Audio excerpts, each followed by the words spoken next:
पहला पॉइंट है अध्रुव प्रकाश, unpolarise light. तो अनपोलराइज लाइट है, यहाँ से देखते हैं।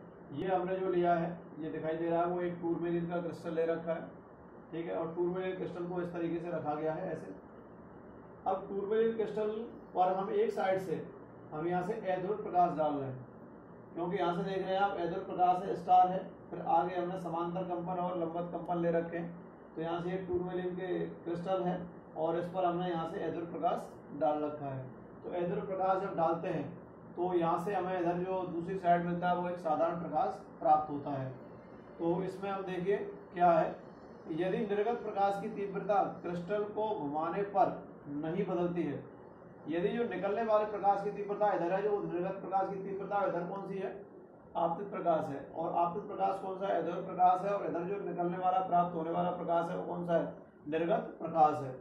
यदि निर्गत प्रकाश की तीव्रता क्रिस्टल को घुमाने पर नहीं बदलती है तो प्रकाश साधारण प्रकाश होता है। यदि तीव्रता चेंज नहीं हो रही है और तीव्रता जो भी क्यों मिल रही है तो उस हम प्रकाश को साधारण प्रकाश कह सकते हैं, क्योंकि अध्रुव प्रकाश में चारों दिशाओं में कंपन होने के कारण। अब देख रहे हैं अध्रुव प्रकाश है, इसमें स्टार के द्वारा दिखाया गया, तो कंपन जो हो रहे हैं, वाइब्रेशन हो रहे हैं, वह सभी दिशाओं में एक हो रहे हैं। यहाँ से देखें स्टार के द्वारा, क्योंकि अध्रुव प्रकाश में चारों दिशाओं में कंपन होने के कारण क्रिस्टल के अक्ष के समांतर तल, ये क्रिस्टल की जो अक्ष है वो परस्पर समांतर रखी गई है। क्रिस्टल अक्ष के समांतर तल में आने वाली किरणों को समान रूप से पारगमित करता रहता है एवं क्रिस्टल को घुमाने पर भी तीव्रता नहीं बदलती है। तो कहने का मतलब है, ये जो टूरमेलिन का क्रिस्टल है इसको परस्पर समांतर रखा गया है और इधर से यहाँ से एक साइड से अध्रुव प्रकाश इस पर डाला जा रहा है, जो कि स्टार से दिखाया गया। ये अध्रुव प्रकाश है स्टार के द्वारा, फिर आगे इसमें समांतर और लंबवत कंपन है। और जब इससे ये पारगमित हो रहा है तो पारगमित, क्योंकि ये समांतर रखा गया है टूरमेलिन क्रिस्टल, और इससे जो पारगमित हो रहा है वो साधारण प्रकाश हमें दूसरी साइड में प्राप्त हो रहा है और इसकी तीव्रता नहीं बदल रही है। तो इस प्रकार हम अध्रुव प्रकाश की पहचान भी कर सकते हैं, ठीक है। ध्रुव प्रकाश, अब तो ध्रुव प्रकाश की पहचान कैसे करेंगे, यहाँ से जो प्रकाश आएगा अनपोलराइज्ड लाइट होगी। आपने यहाँ पर टूरमेलिन क्रिस्टल लिया है, अब टूरमेलिन क्रिस्टल है तो यहाँ से क्या है कि मैं जैसे टूरमेलिन क्रिस्टल है उससे एक बार बता देता हूँ और एक पोलराइड के द्वारा भी बता दूंगा मैं।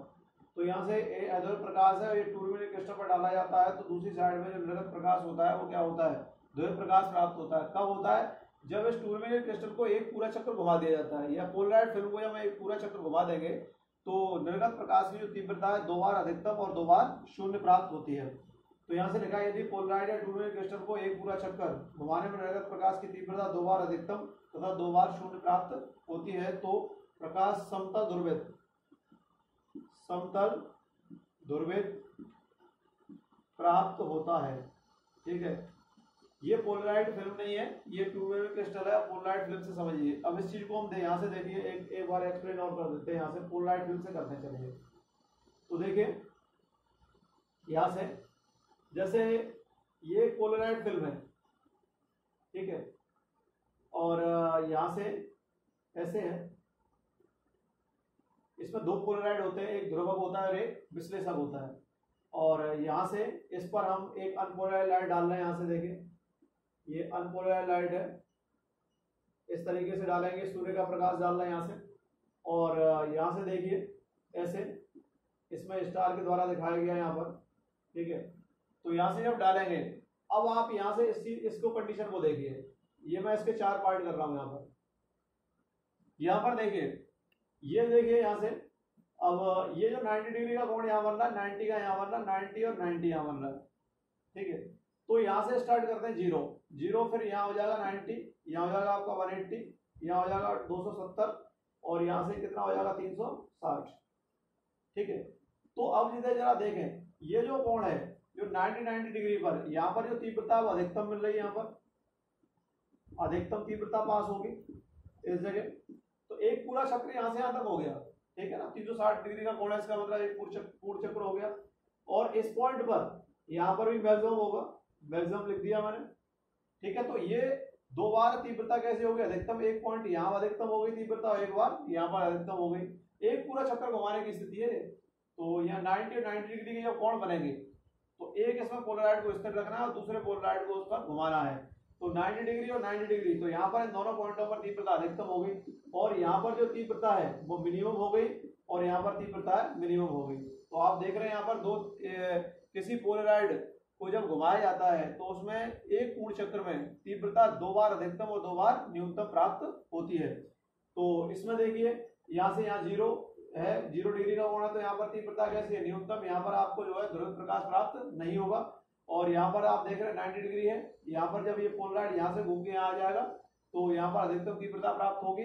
फिर यहाँ पोलराइड आ जाएगा एक दूसरा वाला, तो 180 पर, तो यहाँ पर कितना हो जाएगा, तीव्रता मिनिमम हो जाएगी। फिर ये 270 पर आ जाएगा, तीव्रता अधिकतम हो जाएगी, और यहाँ पर फिर न्यूनतम हो जाएगी। तो तीव्रता 2 बार न्यूनतम और 2 बार अधिकतम प्राप्त होती है। तो यदि पोलराइड या टूरमेलिक क्रिस्टल को एक पूरा चक्कर घुमाने में निर्गत प्रकाश की तीव्रता 2 बार अधिकतम और 2 बार शून्य होती है तो प्रकाश समतल ध्रुवित प्रकाश प्राप्त होता है। इस प्रकार हम समतल ध्रुवित प्रकाश प्राप्त कर सकते हैं। ठीक है, इसके देखिए, यदि पोलराइड फिल्म को घुमाने पर निर्गत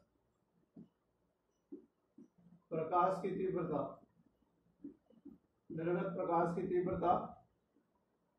अधिकतम व न्यूनतम के मध्य परिवर्तित होती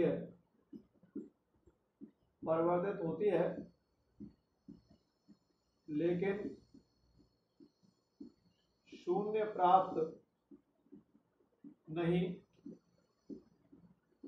होती है। ऐसा प्रकाश आंशिक ध्रुवित प्रकाश कहलाता है। ठीक है, तो जरा दोबारा समझ लें इसको। आंशिक ध्रुवित प्रकाश की पहचान किस प्रकार करेंगे। यदि पोलराइड फिल्म को घुमाने पर निर्गत प्रकाश की तीव्रता अधिकतम व न्यूनतम, मैंने कहा था कि 0 और 2 बार 0 हो जाती है और 2 बार क्या हो जाती है, अधिकतम हो जाती है।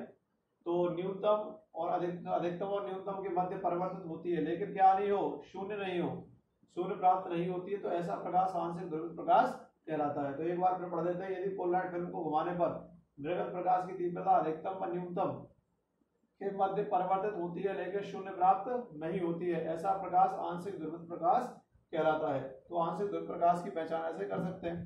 पहले मैंने बताया आपको कि अध्रुव प्रकाश की पहचान कैसे की जा सकती है, उसका संसूचन कैसे कर सकते हैं।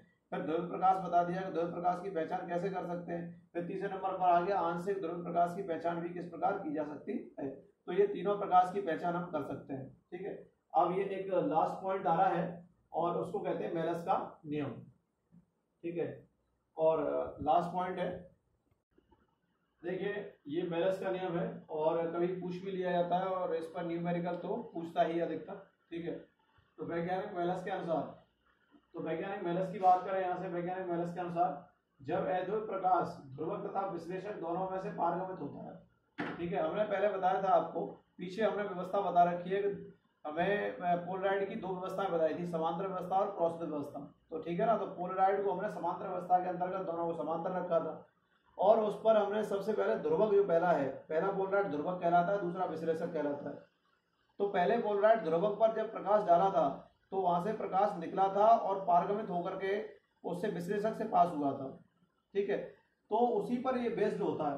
तो यहाँ से देखिए कि वैज्ञानिक मेलस के अनुसार जब अध्रुव प्रकाश ध्रुवक तथा विश्लेषक, कौन से, ध्रुवक तथा विश्लेषक दोनों में से पारगमित होता है, तो निर्गत प्रकाश की तीव्रता, जो निकलने वाले प्रकाश की तीव्रता है, ध्रुवक तथा विश्लेषक की अक्षों के मध्य के कौन सी जो है, ध्रुवक और विश्लेषक की अक्षों के मध्य, क्योंकि वहां पर पीछे हमने समांतर व्यवस्था में कितना कोण बन रहा था, 0 डिग्री का, और जो क्रॉस व्यवस्था उसमें कितना कोण बन रहा था दोनों अक्षों के बीच, 90 डिग्री का। तो यहाँ से जब अध्रुव प्रकाश ध्रुवक तथा विश्लेषक दोनों में से पारगमित होता है तो निर्गत प्रकाश की तीव्रता ध्रुवक तथा विश्लेषक की अक्षों के मध्य बने कोण की कोज्या के वर्ग के समानुपाती होती है। दोबारा पढ़ रहे हैं, ध्रुवक, यहाँ से देखिए मेन, तो यहाँ से ध्रुवक तथा विश्लेषक की अक्षों के मध्य बने कोण की कोज्या के वर्ग के समानुपाती होती है। अर्थात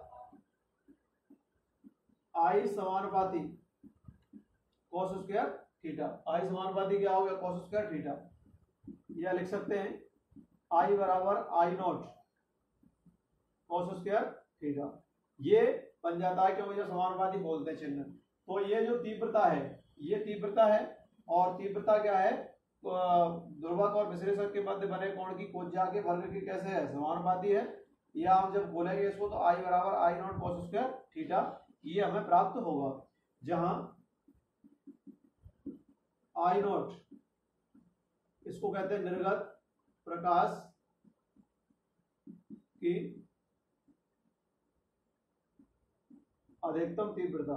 निर्गत प्रकाश की कैसी है? अधिकतम तीव्रता कहलाती है। ठीक है, अब यहां से हम पहली बात करें समांतर व्यवस्था। समांतर व्यवस्था हालांकि पीछे बता रखी है हमने। समांतर व्यवस्था में देखें, ये आपका एक ध्रुवक है और ये विश्लेषक है, और इस तरीके से हमने लिया था ऐसे ऐसे, ठीक है ना। तो यहाँ पर जो कोण बन रहा था वो क्या था? 0 डिग्री था। तो यहाँ से I equal to I naught cos square theta था, और आई बराबर यहाँ से देखें आई नॉट cos स्क्वायर कितना था? 0 डिग्री। तो आई इक्वल टू अधिकतम तीव्रता कितनी प्राप्त हो रही थी? आई नॉट। ठीक है, जब हमने समांतर व्यवस्था के अंतर्गत रखा था। अब यहाँ पर हम देखें क्रॉसित व्यवस्था दूसरी जो पीछे बता रखी है हमने, क्रॉसित व्यवस्था। ठीक है, क्रॉसित व्यवस्था। क्रॉसित व्यवस्था में ये देखिए ये ध्रुवक है और ये दूसरा पोलराइड है जिसे विश्लेषक कहते हैं। तो यहाँ से ये इस तरीके से इसमें ये लाइनें आ रही हैं, ठीक है ना, और ऐसे भी होंगी इसमें। और फिर ये लंबवत स्थिति में रखा गया। एक पहले ध्रुवक को हमने स्थिर रखा है, दूसरे ध्रुवक को हमने 90 डिग्री कोण से घुमा दिया है। तो थीटा बराबर कितना हो गया? 90। तो यहाँ पर भी बैलेंस का नियम अप्लाई कर सकते हैं आप। तो यहाँ से आई इक्वल टू क्या है? आई नॉट, और ये cos स्क्वायर थीटा है। क्योंकि थीटा बराबर कितना है? 90 डिग्री है। तो यहाँ से आई बराबर क्या हो गया? cos 90 की वैल्यू 0। तो निर्गत प्रकाश की तीव्रता क्या है? 0 प्राप्त हो रही है यहाँ पर। और यहाँ पर निर्गत प्रकाश की तीव्रता समांतर व्यवस्था के अंतर्गत कितनी मिल रही है? अधिकतम प्राप्त होती है। तो ये एक बैलेंस का नियम कहलाता है। देखिए 12.11 एग्जाम्पल है आपकी बुक का। उसमें क्या है कि दूरदर्शी की विभेदन सीमा, या दूसरा कह सकते हैं विभेदन कोण। विभेदन कोण पीछे हमने सूत्र को बता रखा है, थीटा मिनिमम बराबर 1.22 लैम्डा अपॉन कैपिटल डी। ये एक फॉर्मूला है जिसको विभेदन कोण कह सकते हैं। थीटा मिनिमम बराबर 1.22 लैम्डा अपॉन कैपिटल डी। इसी पर बेस्ड न्यूमेरिकल अधिकतर पूछ लिया जाता है, जहां लैम्डा इसमें तरंग दैर्ध्य है, और तरंग दैर्ध्य की वैल्यू आपकी बुक में दे रखी है 600 nm नैनोमीटर। ठीक है, कितना दे रखा है? 600 nm नैनोमीटर।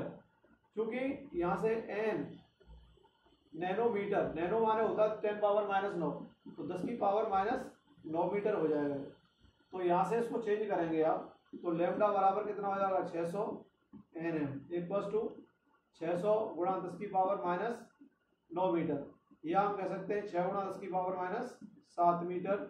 ये इसकी तरंग दैर्ध्य आ गई लैम्डा की।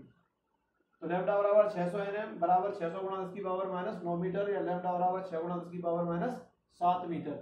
और कैपिटल डी की जो वैल्यू दे रखी है वो 5 मीटर आपको दे रखी है बुक में। ठीक है, तो 5 मीटर ले लें दीजिए। मीटर यहाँ पर भी मीटर है, यहाँ पर भी मीटर है, तो कोई चेंज करने की आवश्यकता नहीं है। तो यहाँ से सूत्र में रख दीजिए। तो theta minimum equal to 1.22 lambda upon capital D. ठीक है, तो यहाँ से theta minimum equal to 1.22 lambda की वैल्यू 6 गुणा 10 की पावर कितनी होगी? -7 हो गई, और यहाँ से हो गया आपका 5। अब आप इसमें मल्टीप्लाई करके डिवाइड कर लें। तो देखिए 6 से मल्टीप्लाई, 6 दूनी 12 हासिल की 1, और 6 दूनी 12 13 हासिल की 1, 6 और 1 7.32 गुणा 10 की पावर -7, और मीटर से मीटर कैंसिल हो जाएगा, तो मात्रक ही ना आएगा ये, तो 5। तो यहाँ से डिवाइड करिए, 5 एकम 5। अब यहाँ से बचे 2, ये हो गए 23, तो 5 चौक 20, और ये 6 10 पावर -7, ये थीटा मिनिमम। और यहाँ से रेडियन लिखेंगे इसमें। वैसे तो ये यूनिट इसकी क्या हो जाएगी? रेडियन हो जाएगी, क्योंकि यहाँ पर देख रहे हैं आप कोण है। ठीक है, इसलिए इसकी यूनिट जो हो जाएगी वो क्या हो जाएगी? रेडियन। ठीक है, तो ये दूरदर्शी की विभेदन सीमा है, विभेदन कोण थीटा मिनिमम बराबर 1.22 लैम्डा अपॉन कैपिटल डी। और लैम्डा क्या होती है, तरंग दैर्घ्य, जो बुक में दे रखी है 600 nm दे रखी है। एक nm, nm मतलब नैनोमीटर, नैनो माने 10 की घात -9 होता है, तो 10 की घात -9 मीटर हो गया ये, ठीक है। लैम्डा बराबर 600 nm, nm की जगह पर 10 की घात -9 लगा दिया मैंने, और 2 जीरो लेकर के यहाँ से क्या कर दिया, लैम्डा बराबर 6 × 10 की पावर -7 मीटर कर दिया। और कैपिटल डी की वैल्यू दे रखी है वो 5 मीटर दे रखी है। तो सूत्र से थीटा मिनिमम बराबर 1.22 लैम्डा अपॉन कैपिटल डी। तो थीटा मिनिमम बराबर 1.22 गुणा लैम्डा की वैल्यू 6 × 10 की पावर -7 ऊपर से रख दिया, और डी की वैल्यू 5 नीचे रख दी। अब इन दोनों का हमने गुणा कर लिया, तो 7.32 × 10 की पावर -7 आ गया, बटे कितना हो गया 5। अब इसमें मैंने डिवाइड कर दिया, अब इसमें डिवाइड कर दिया तो कितने पर टाइम्स ये कैंसिल हो गया, इसमें इसका भाग लगाया मैंने तो 1.46 गुणा 10 की पावर -7 रेडियन, ये थीटा मिनिमम की वैल्यू आ गई। तो दैट्स ऑल, ये एग्जांपल हो गया आपका 12.11। और चैप्टर की जो थ्योरी है वो पूरी फिनिश हो चुकी है। अगर कहीं भी डाउट होगा तो आप कभी भी क्लास में, जब क्लास लगेगी तो आप पूछ सकते हैं। अब हम नेक्स्ट टॉपिक सर के आदेश से पढ़ाएंगे, ठीक है। Thank you.